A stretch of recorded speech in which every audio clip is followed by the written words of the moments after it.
Okay, pag-usapan natin itong si Franz Castro at itong si Arlene Brosas umamin na wala silang pruweba o ebidensya dito sa kanilang mga aligasyon dito kay Vice President Inday Sara Duterte.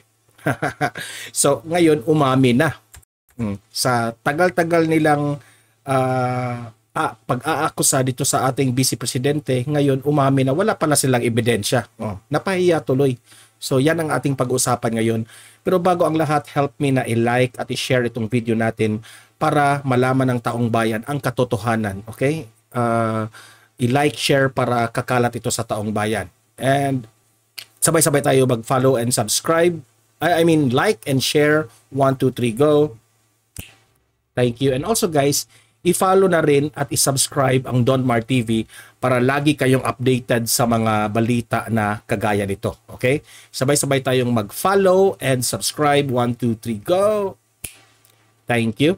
So, ipapakita ko itong video na ito na umamin itong si Franz Castro at itong si Arlene Brosas na wala pala silang ebidensya dito sa kanilang mga haka-haka, aligasyon dyan sa mga budget ng Office of the Vice President. So nakakahiya, no? At the end of the day, wala naman silang ebidensya. Umamin rin sila na wala pala silang ebidensya. So useless yung kanilang mga papa media. Useless lahat. So ito yung balita. Magre-react tayo dito. Okay? Play. Questionable para sa Makabayan Block ang pagkakaroon ng 125 million pesos na halaga ng confidential funds ng tanggapan ni Vice President Sara Duterte noong 2022. Kaya nais ng grupong ungkatin ang detalye sa ginawang paggastos ng tanggapan ng Vice Presidente sa milyong-milyong halaga ng pondong inilabas mula sa Office of the President. Gayunman, aminado ang mga mambabatas ng Makabayan Block na wala silang ebidensya sa ngayon. Wala silang ebidensya sa ngayon. So they are expecting na in the future, meron silang ebidensya. Sige, hanap kayo ng ebidensya. Ano kayang ebidensya yan? Kasi sa ngayon raw, wala silang ebidensya.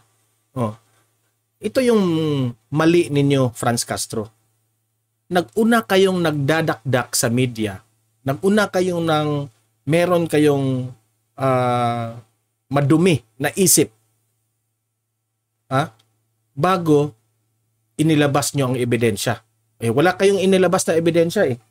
Dakdak kasi ng una nyo eh. Yan kasi ang itong ganitong klaseng trabahante ng gobyerno. Ito yung dapat ito yung dapat buwagin sa gobyerno itong mga grupo nila. No? So, useless. Kasi yung magpa-investigate ka sa gobyerno, example, itong Office of the Vice President, hindi basta-bastang opisina yan, malaki yan. Pera ng taong bayan yan if magpa-investigate ka. Di ba? So, useless eh. Akusa ka, meron kang mga aligasyon, meron kang mga patanong-tanong dyan, pero wala ka naman palang ebidensya. O ngayon, na wala silang ebidensya, patuloy silang imbestigahan si BP Sara. Patuloy nilang bantayan pala si BP Sara. So hindi na kayo makapag-concentrate sa inyong trabaho dyan sa gobyerno dahil nakabantay kayo kay VP Sara. Diba? Ganon sila. Nagbabantay sa ibang tao. Pero sarili nilang trabaho, hindi nila binabantayan. Sapol na sapol ito kahapon sa balita ni VP Sara, di ba? Yung revelasyon ni VP Sara tungkol sa kanila. Sapol na sapol sila. Lagi kasi silang nagbabantay sa ibang trabaho ng iba. Pero sa kanilang sarili, meron pala silang mga lapses rin. Sa akusasyong maling paggamit sa pondo. Maling paggamit ng pondo. Yan ang kanilang akusasyon kay VP Sara. Patunayan nyo. Magbigay kayo ng ebidensya bago kayo magpapamedya.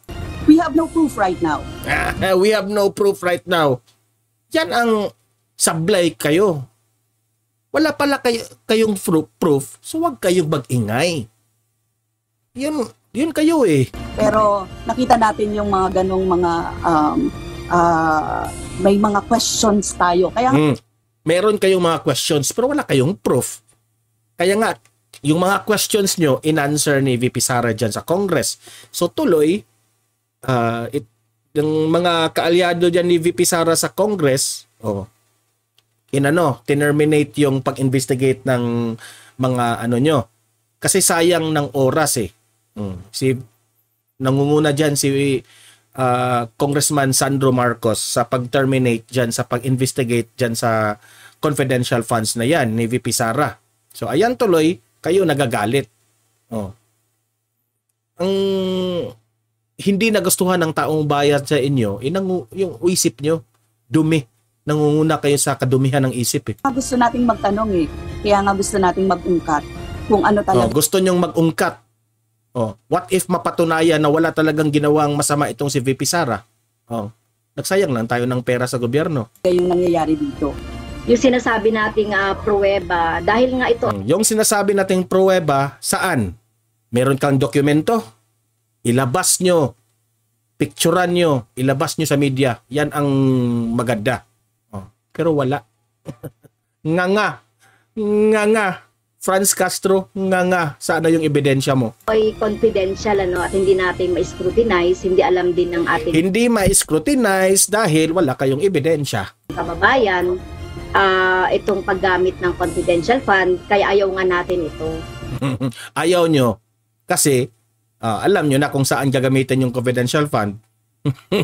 Kaya ayaw nyo. Pero lahat yan sa Congress gusto dyan. Kasi kayo, alam nyo na, kayo rin titirahin dyan ni VP Sara eh. Giit nila, dapat maipaliwanag ni VP Duterte. Yung confidential fund na yan, nakakatulong yan sa Office of the Vice President para mapabilis yung mga programa ni VP Sara. Mapabilis yung mga activities nila. Kasi time is running out. Dapat marami pa tayong sa Department of Education, marami pa tayong dapat gawin. Itong si VP Sara will only serve 6 years sa kanyang pagka-vice presidente. Bago matapos ang kanyang pagka-vice president within 6 years, minus na isang 1 year yan, 5 years na lang, at least marami siyang nagawa dyan sa Office of the Vice President. Maraming mapatayo na mga buildings ng eskwelahan na alam naman natin dito sa Pilipinas na konti lang yung mga classrooms natin cannot accommodate sa mga learners natin na every year dumarami yung mga estudyante. Kaya yan, malaki yung budget na hiningi ni VP Sara dyan. Yan ang hindi nyo maintindihan. Kung papaano ginastos ang 125 million pesos na pondo. Subalit sa Paano raw ginasto ang 125 million in just how many days? Buti nga si VP Sara, inubos niya yung 125 million. Ibig sabihin, mabilis siyang magtrabaho. Patunayan nyo sa ilang days na naubos yung pera. Patunayan nyo kung meron bang kinurakot doon. Patunayan nyo na meron bang anomalyang dyan. Walang masama. Kahit yung 125 million gagastuhin mo yan ng isang one day. Basta sa kabutihan ng taong bayan sa Pilipinas. kasalukuyan, wala pang inilalabas na partikular na detalye ang OVP kaugnay ng issue. Kung naipapaliwanag lang talaga ng maayos, kung Ipapaliwanag ng maayos, ipiniliwanag ng maayos. Yung utak nyo lang ang hindi maayos kasi hindi nyo matanggap. in broad stroke, kung talagang paano nila ginamit ito, ay Paano ginamit? Ha? Meron yan, dokumento. Humingi kayo sa Office of the Vice President. Ipapalamon yan sa inyo. Yung mga detalye niyan. masasabi natin na talagang ginagamit nila ng maayos. Kaya kaso nga hindi Kayo lang ang nagsabi na hindi ginamit ng maayos. Kayo lang ang nag-question sa lahat-lahat. Kayo lang. Iniiwasan nila, lalo na ng Office of the Vice President, yung pagpapaliwanag dito. Ang point lang nito, the other way around natin tanungin, bakit kailangang i-confidential kung hindi naman? Bakit, kung pwede namang auditable, bakit hindi gawin yun? Hindi auditable kasi nga confidential. Gagamitin ito sa mga kalaban na hindi dapat ipaalam kasi mabubuking yung plano ng gobyerno. Can't you understand? Sa pahayag naman ng Department of Budget and Management o DBM, galing ang 125 million pesos na confidential fund allocation mula sa Contingent Fund 2022. Ito ay upang suportahan ang good governance engagements and social services projects ng Office of the Vice President. Klarong-klaro yung explanation. Buti pa yung reporter, alam niya kung saan gagamitin itong confidential funds. Rosa Licoz, UNTV. So ayan. Ha? Ito lang mga taong to na hindi marunong umintindi kung anong ibig sabihin nitong ating Vice Presidente sa paggamit dito sa confidential funds. Okay? So even kayo mga audience, bright kayo, alam kong alam nyo ang tungkol dito. Di ba? Sila lang ang bobo-bobo sa kanilang sarili. Okay? So kayo mga audience ko dito, libre kayong mag-comment, mag-react tungkol dito. Pag-usapan natin yan sa comment section. Pabor ba kayo dito sa mga sinasabi dito sa mga oposisyon ni VP Sara?